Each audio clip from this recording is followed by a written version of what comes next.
नमस्कार। आप सभी को डी न्यूज में बहुत बहुत स्वागत है और उम्मीद करते हैं कि आप सभी स्वस्थ और सुरक्षित होंगे। जैसा आप सभी जानते ही हैं कि वर्ल्ड ओवर रिसेशन चल रहा है और साथ ही साथ यूक्रेन और रशिया का वॉर चरम स्थिति पे है।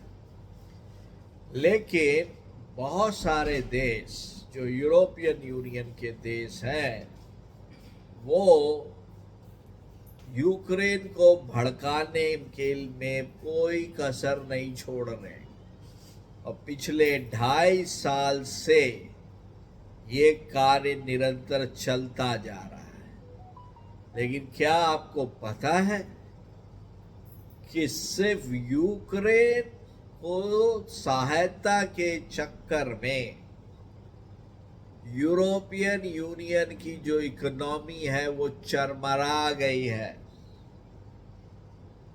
जो इन्फ्लेशन है वो हाई हो गया है, जॉब्स की कमी हो गई है, नए प्रोजेक्ट बंद कर दिए गए हैं, तेल का भाव बढ़ गया है और लेबर की कमी हो गई है, अनरेस्ट शुरू हो गया है।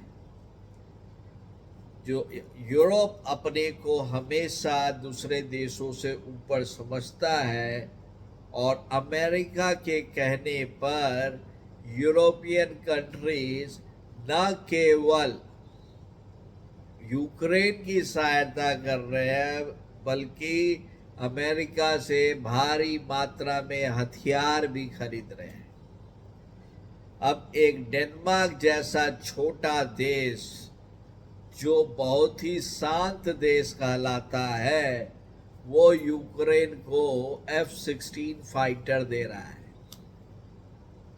जबकि वहाँ की जो जनसंख्या है वो 5-7 मिलियन है। 50, 70, 80 लाख से ज़्यादा नहीं है जनसंख्या। वही हाल नीदरलैंड का है। लेकिन वर्ल्ड ओवर डोमिनेंस के चक्कर में ये सारे कंट्री वहाँ पे रहने वाले लोगों के ऊपर महंगाई का मार किए हुए हैं और साथ ही साथ पूरी दुनिया में स्लो डाउन के सूत्रधार हैं।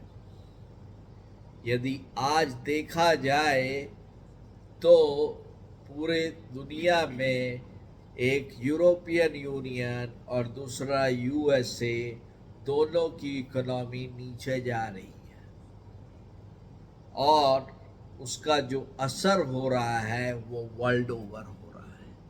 लेकिन उसके पीछे का जो रीज़न है वो है कि हमको वर्ल्ड पे डोमिनेंस करना है और उसका नतीजा ये है कि आज यूक्रेन खत्म हो चुका है। यही युद्ध के बदले यदि यूरोपियन यूनियन शुरू में ही रशिया के साथ बातचीत करके इस चीज़ का सल्यूशन निकालता तो एक इंसान की भी मौत नहीं होती। रशिया की गलती ये है कि उसने ऑपरेशन स्टार्ट किया और यूरोपियन यूनियन ने अपने सिटीजन्स को महंगाई में डाल के युद्ध को फंड किया। और यदि आपको लगता है कि आने वाला समय इकोनॉमिक ग्रोथ का है ग्लोबली तो भूल जाइए, क्योंकि another war is coming in middle east.